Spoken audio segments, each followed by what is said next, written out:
Selamat siang anak-anak. Siang, Pak. Pertemuan kita hari ini kita akan melanjutkan kembali pembelajaran kita.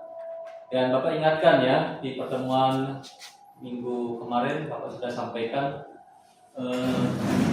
tugas ya, tugas proyek. Kita akan membuat video pembelajaran mengenai bertumbuh menjadi dewasa. Ya, jadi syukur dan Bapak harap sudah selesai semua. Bagaimana, sudah dikerjakan semua? Sudah. Oke, bagus. Baik, sebelum kita mulai, kita akan bernyanyi terlebih dahulu. Kita berdoa.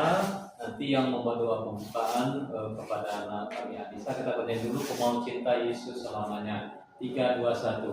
Ku mau cinta Yesus selamanya. Berdoa Tuhan untuk pembelajaran kami kali ini Tuhan, kiranya Kau berkati Tuhan, jadikanlah kami anak-anak yang bisa mendapatkan prestasi dan masa depan Tuhan. Berkatilah juga pembimbing kami yang selalu mengajarkan kami Tuhan, kiranya. Bapak tengok semua hadir atau tidak ini? Hadir, Pak. Semua ya. Semakin rajin ya. Oke, baik anak-anak sekalian, karena di pertemuan minggu kemarin kita sudah belajar tentang menjadi dewasa dalam segala aspek. Bapak harap bahwa anda sekalian sudah mengimplementasikan aspek-aspek apa saja yang sudah mulai bertumbuh berkembang kepada anak-anak sekalian. Selanjutnya kita akan melihat materi ya, ini coba kita kembali mengulas kembali ya materi kita yang minggu kemarin ya, tumbuh menjadi dewasa. Ini diambil dari Lukas pasal 2 ayat 52.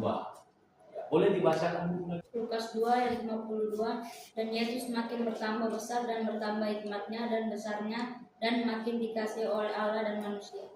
Ayat yang merupakan referensi ya mengenai tentang bertumbuh menjadi dewasa. Jadi teladan kita adalah Yesus. Yesus bertumbuh. Yesus itu dulu dalam kemanusiaannya dia lahir dari seorang ibu yang bernama Maria. Dia lahir kecil dan besar. Ya kan, ada proses pertumbuhannya di sana, benar tidak? Untuk menjadi tujuan pembelajarannya masih sama seperti ini Ananda. Ananda bisa mengerti arti tentang dewasa dalam aspek tadi ya, dan Bapak harap dari pertemuan yang kemarin itu Ananda sudah memahaminya. Dan memang harus penting menjadi seorang yang dewasa, jangan terus menjadi seorang anak-anak. Emang sih ya, anak sekolah katanya, tapi bukan berarti kita ini anak-anak. Selanjutnya ini pertanyaannya, seperti apakah kita menjadi orang yang dewasa? Bapak minta sedang anak-anak untuk menjawabnya, silakan. Menjadi pribadi yang lebih bertanggung jawab dan dapat pintar dalam mengambil keputusan. Saya apresiasi, tepuk tangan dulu utamanya. Ya. Tuhan, jawaban yang bagus ya. Ada lagi yang mau melanjutkan, silakan. Saya, Pak. Ya, silakan. Harus bertanggung jawab dan mandiri, Pak. Harus bertanggung jawab dan mandiri. Oke, Tuhan. Memang seperti itulah yang dikehendaki Tuhan. Ya, Bapak akan memperlihatkan sebuah video kepada Ananda untuk kita sama-sama perhatikan dewasa itu seperti apa. Tapi kita akan lihat dulu videonya, Ananda. Setiap dari kita mengalami proses mengagumkan yang membentuk siapa kita saat ini. Tetapi, tahukah kalian bahwa proses ini lebih dari sekadar perubahan fisik semata? Pertumbuhan manusia adalah sebuah proses yang sangat menakjubkan dan sangat kompleks. Sedikitnya ada 6 aspek yang dapat diamati dalam pertumbuhan manusia, yakni pertumbuhan fisik, intelektual, emosi, sosial, moral, spiritual, dan identitas. Pertama, kita akan membahas tentang pertumbuhan fisik. Dalam perjalanan hidup ini, tidak bisa dipungkiri bahwa tubuh manusia mengalami perubahan yang menakjubkan. Tidak hanya sekadar pertambahan tinggi badan, tetapi juga melibatkan perkembangan organ-organ tubuh, peningkatan massa otot, serta perubahan bentuk tubuh. Oleh karena itu, peran dan pengaruh setiap faktor dapat berbeda pada setiap individu, tergantung dari berbagai kondisi dan keadaan yang ada. Pertumbuhan fisik merupakan suatu anugerah dari Tuhan yang mencerminkan rencananya yang indah untuk setiap manusia. Ayat-ayat Alkitab juga menyediakan wawasan tentang pemahaman Kristen mengenai pertumbuhan fisik. Oleh karena itu, peran dan pengaruh setiap faktor dapat berbeda pada setiap individu, tergantung dari berbagai kondisi dan keadaan yang ada. Pertumbuhan fisik merupakan suatu anugerah dari Tuhan yang mencerminkan rencananya yang indah untuk setiap manusia. Ayat-ayat Alkitab juga menyediakan wawasan tentang pemahaman Kristen mengenai pertumbuhan fisik. Kejadian pasal 1 ayat 27, maka Allah menciptakan manusia itu menurut gambarnya, menurut gambar Allah diciptakannya dia, laki-laki dan perempuan diciptakannya. 1 Korintus pasal 6 ayat 19, 20, atau tidak tahukah kamu bahwa tubuhmu adalah bait Roh Kudus yang ada di dalam kamu, yang kamu peroleh dari Allah, dan bahwa kamu bukan milik kamu sendiri. Sebab kamu telah dibeli dan harganya telah dibayar. Karena itu, muliakanlah Allah dengan tubuhmu. Yang pasti Tuhan menciptakan manusia secara unik, tidak ada satupun yang sama dengan yang lainnya, sekalipun mereka kembar identik. Kesimpulannya, dalam pembahasan pertumbuhan fisik, perbedaan pertumbuhan fisik tidak membuat kita lebih baik atau lebih buruk satu sama lain. Masing-masing dari kita punya keunikan dan potensi yang hebat. Ingat, pertumbuhan fisik hanya sebagian kecil dari siapa kita sebenarnya. Yang penting adalah bagaimana kita mengembangkan kepribadian, pikiran, dan perasaan kita dengan bijak. Dengan mengenal dan memahami proses pertumbuhan fisik ini, kita akan lebih menghargai kompleksitas dan keunikan diri kita sendiri serta orang lain. Jadi, ayo terus jadi diri sendiri yang unik dan istimewa. Saling menghargai perbedaan adalah kunci untuk menciptakan dunia yang lebih indah dan harmonis. Tetaplah bangga dengan siapa kamu dan dukung teman-temanmu untuk berkembang menjadi yang terbaik versi diri mereka sendiri. Dari hasil nonton video tadi, Ananda sekalian, Ananda bisa nggak menemukan dari fakta-fakta yang ada dalam video itu, fakta-fakta yang real yang terdapat di video tadi itu berkenaan dengan materi kita, yaitu tentang bertumbuh menjadi dewasa. Ada nggak Ananda tadi menemukan fakta-fakta realnya? Ada nggak tadi? Ada ya. Ya. Sampai di sini ada yang mau dipertanyakan lagi nggak? Ya, silakan. Tubuh kita sebagai bait Roh Kudus itu. Oke.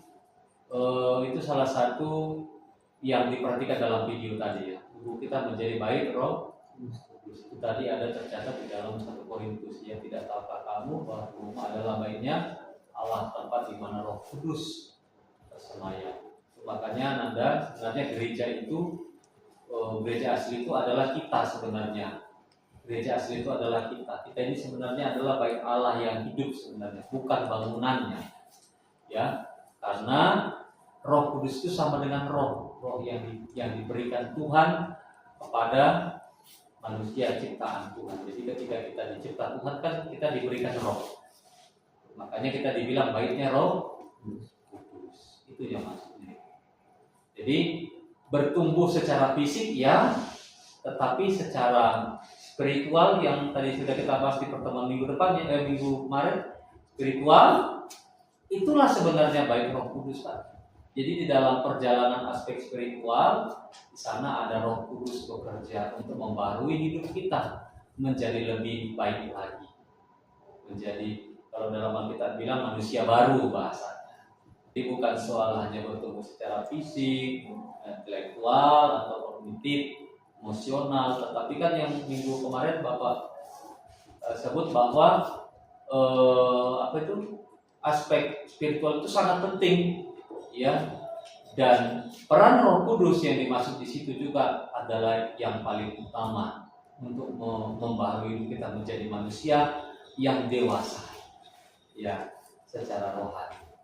Karena tanpa Roh Kudus kita nggak akan bisa menjadi manusia baru. Ya, makanya dibilang manusia itu tempat baitnya Roh Kudus. Dan tugas selanjutnya kita tutup dalam doa.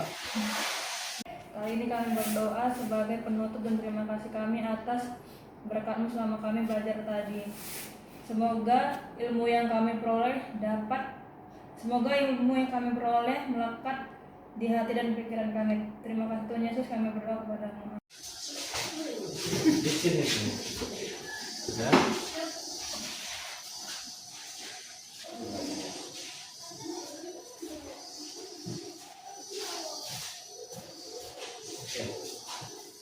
Perkenalkan, nama saya Tahasya Roma Olilaya. Saya bersekolah di Perguruan Taman Siswa Cabang Said Seberang. Saya kelas 10-2 MP, umur saya 15 tahun. Dalam video ini saya akan membahas bagaimana caranya bersyukur. Maka, sangat baik kalau kita mulai dari sekarang membiasakan untuk hidup selalu bersyukur. Dalam keadaan apapun, suka, duka, senang, sedih, ya kita harus bersyukur. Emang tidak gampang, tetapi pasti bisa. Kuncinya adalah cuman satu, kita mau dan kita pasti berusaha. Yang dapat saya sampaikan, terima kasih. Mohon maaf apabila ada salah. Shalom. Shalom teman-teman semua, nama saya Ropaldi Purba. Saya bersekolah di Taman Siswa Said Seberang di kelas 10 MP2 dan saya sekarang berusia 15 tahun. Kali ini saya ingin menjelaskan sesuatu tentang arti bersyukur. Bersyukur itu adalah segala sesuatu yang telah kita terima dan ungkapan terima kasih kita kepada Tuhan atas apa yang telah Ia berikan kepada kita, teman-teman. Jadi selagi saya juga mengucap syukur atas berkat yang Tuhan berikan kepada saya, karena sampai pada hari ini saya telah menjadi seorang remaja, seorang yang telah tumbuh dewasa, yang telah Tuhan berkati dari rahim ibu sampai sekarang saya besar. Saya mengucap syukur atas berkat Tuhan yang berikan kepada saya. Saya mengucap syukur buat kita semua agar kita selalu diberkati. Kiranya kasih karunia Kristus menyertai kita semua. Shalom.